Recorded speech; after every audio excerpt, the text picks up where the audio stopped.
Hey everybody, welcome back to the channel. Hope everybody had an awesome Christmas and you plan on having an even more awesome New Year. Um, Switching up things a little bit here with the audio. At this point, I don't know how this sounds, so hopefully this comes out good. I'm trying to fine tune things so that it comes through a lot more clear, sounding a lot more professional and less background noise. So hopefully that's the case. If it isn't, I apologize. Just bear with me. So, that being said, let's jump right into this. So, working with limited space here. So, what we have here is the muzzle device is a VG6 Epsilon 556. Essentially, it is a compensator muzzle brake with a little bit of flash hider built into it. I don't believe they make these anymore. I think they've been discontinued, but it does a fantastic job as a compensator, or not so much as a compensator, but as a muzzle brake. Very limited recoil felt to the shoulder, limited movement rearward, so it works really well. As far as the compensating, I shoot this primarily from rested positions. I'm not really standing unsupported shooting it, so I can't really tell you in that regard. And flash hiding capability, you're not really going to notice on an 18-inch barrel, so I can't report on that. But for the comp, works really well. Moving rearward, we have the Ballistic Advantage Performance Series. It's the 18-inch Ops Inc. barrel. Performance Series, they don't make anymore. So, you're not going to find these, but it is nice. It's nitrited in and out. And the barrel extension is nickel Teflon or nickel boron coated. Can't find any more information on it because it's been discontinued, but it's one of those coatings. Moving rearward, we have the low pro gas block from Expo Arms. I could have went with a adjustable gas block and fine-tuned things, but being as an 18-inch barrel with the current recoil system or buffer system, I didn't think that it was necessary to change that up, so I left it as it was. The gas tube is also by Expo Arms, and it's a stainless steel rifle length gas tube. We covered the handguard already in the first part. That's the Cross Machine Tool UHP R-Mod 2 HDX in a 15-inch configuration. It's grown on me a lot. I really like this handguard, and I can't wait to really put it through its paces when I start taking more long-range precision-oriented classes with this particular rig, or even competitions. So, jury's still out. As of right now, I really do like it. Moving rearward to the upper receiver, that is the Aero Precision M4E1. So, you guys know how I feel about this. It's also the M4E1 lower. I've stated many times in the past, or in past videos, I believe these are the best bang for the buck. You get a lot of nice aesthetics that you would normally get with a billet receiver set, but you maintain the strength and rigidity of the forging. And the enhanced flared magwell is a fantastic feature. I love that. Up in the upper receiver, I'm using a Rise Armament upper parts kit. It's an upper parts kit, nothing to write home about. Expo Arms BCG. It is the nickel boron variant. That has also been discontinued, so you can't find them anymore. I think it was replaced by the chromed BCG, which I'd like to get my hands on, but I don't really have the means to buy something I don't need right now. So hopefully I'll get my hands on that later down the road. And to wrap up the upper receiver is the charging handle, which is by Strike Industries. So you can see there. There we go. It's not ambi. I will eventually swap that out to an ambi. If I'm in a prone or rested position, I have to charge it. I tend to use my right hand, and I lost that capability because it's not ambi. So that will get swapped out at some point. not a big deal right now, so it'll work. Lower receiver, again, Aero Precision M4E1 lower receiver. It's also sporting an Aero Precision lower parts kit without the fire control group or pistol grip. The fire control group is a Geisley G2S. When you find them on sale, you get them sub $100, and I think they're the best bang for the buck, my opinion. But I've used them in multiple builds, and I continue to use them. Two-stage trigger. I love two-stage triggers in this particular platform, and I continue to go that route. Pistol grip is a BCM Mod 3 pistol grip. It's the thicker variant. If you got big hands, it's going to fit you a lot better. Works really well for me. I have the Mod 1 and the Mod 3. I prefer the Mod 1, but Mod 3 works really well too. Continuing rearward, we have the buffer system, which is a Veltor A5 buffer tube, which we covered in part 2 of this little series. Inside is a Sprinko green spring, which is a rifle length spring, and the buffer itself is a Veltor A5 A1 buffer or H1 buffer. That is a 4.56 ounce buffer, perfect in this configuration. And to wrap up the core of the rifle is this B5 Systems Precision Stock. We covered this in the third part. Really like this. It's really growing on me. It's aesthetically pleasing, and all the features that you have really lend to your ability to be more comfortable and in that perfect spot. No matter what the position is, it'll conform to what you want. We have up top is the Primary Arms GLX series. This is the Griffin Mill reticle in a 2.5 to 10 variation. It's a 44mm objective lens. Really, really nice scope. Reticle is one of my all-time favorite reticles. I've taken this out to distance. Reticle works perfectly, especially when you know you're dope. Turrets work perfectly, especially when you know you're dope as well. It's sitting in a Burris pepper mount. It's an older mount. However, it is super robust. It's a little heavier than I'd like it to be, but again, it's a super robust mount. It's been around for a while, and it has the pick mounts on top, so if I want to run a piggyback red dot, I can. You know, if I'm doing any type of competition and I got to do close-up work, I have that capability. And to round it off, I have this Harris bipod. It's a BRMS, so it's the swivel one, and I have it mounted via a Magpul bipod sling or a sling stud attachment. It's an M-lock, so it stays on here, and then this gives me basically a QD method of fastening it, so I could just undo the thumb screw, pop it off, throw it in a pack, whatever, and if I need it, quick attachment, no problem. So that is a quick rundown of the build and all of its components. So we're gonna head to the range and see what we got as far as accuracy goes, and we'll come back.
again, 0.94 shot.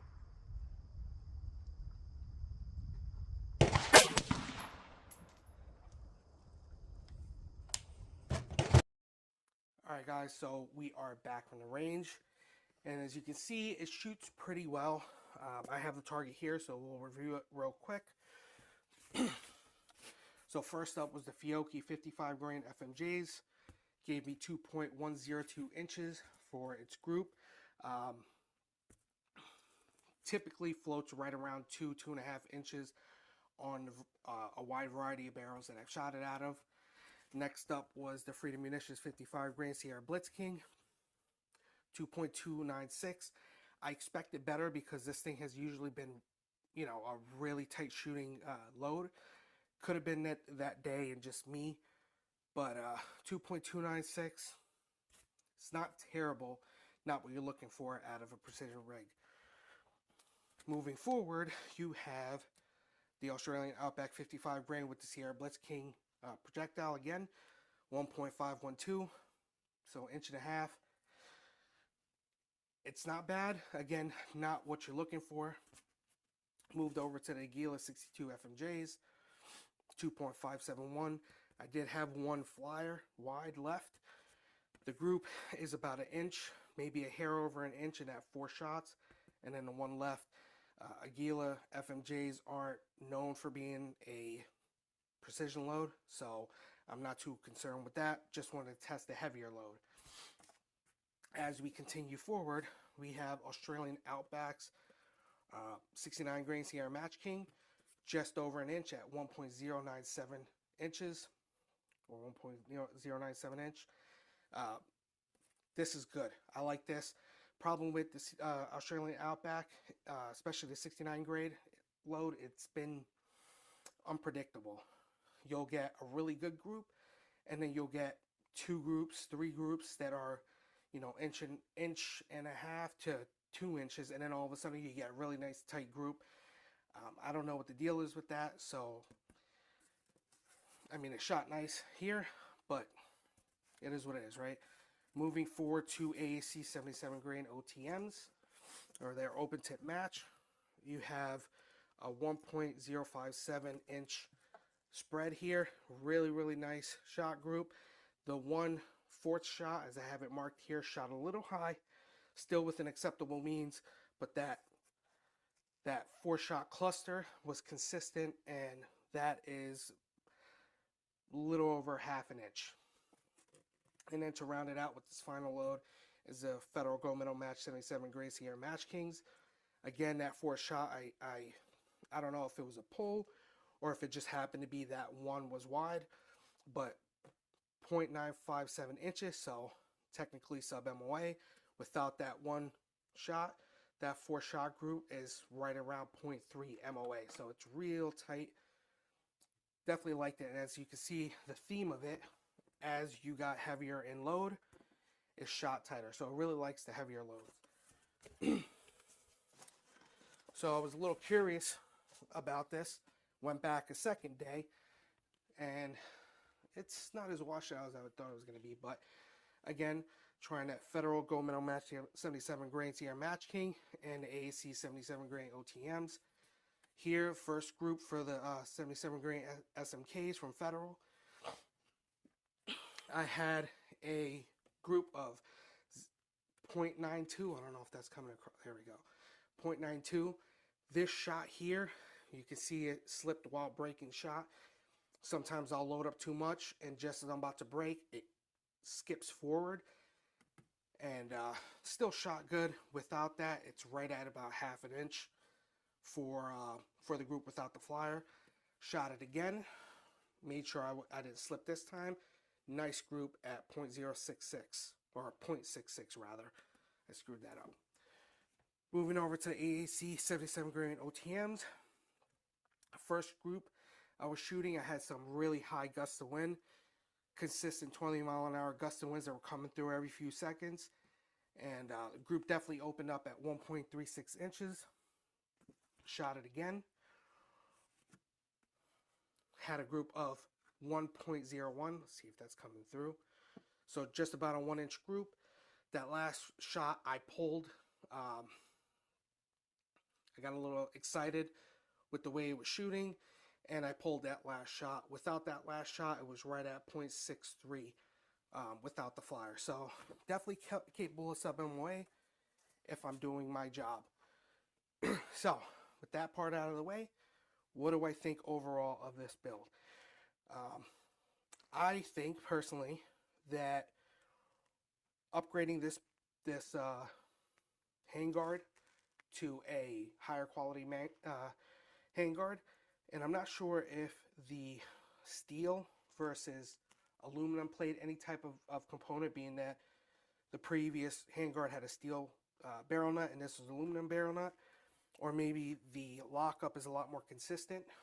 But I felt that after this change up and being more comfortable behind the rifle with this stock here, this precision stock, I was able to shoot way more consistently than I have been in the past with pretty much a lot of the same loads.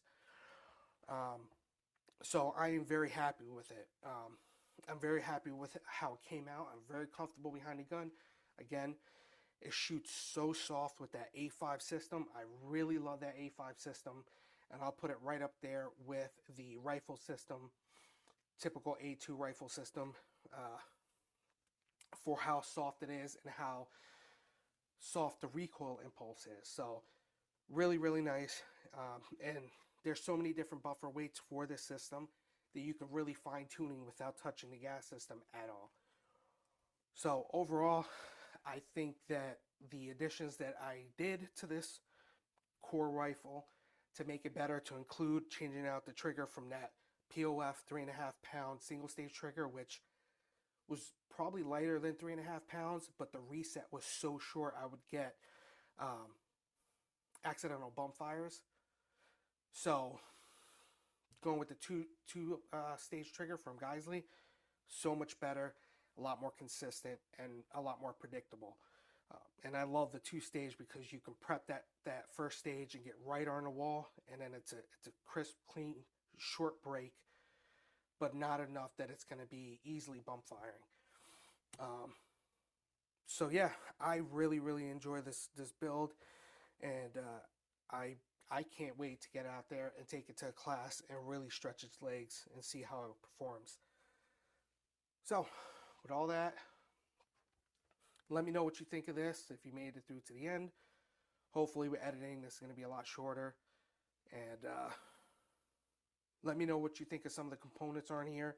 If you have those components, if you have the same barrel, whatever the case is, let's have a conversation down in the comment section below. I like having that engagement and just talking guns and all things firearms related. So thanks for sticking it out, and I will catch you in the next video.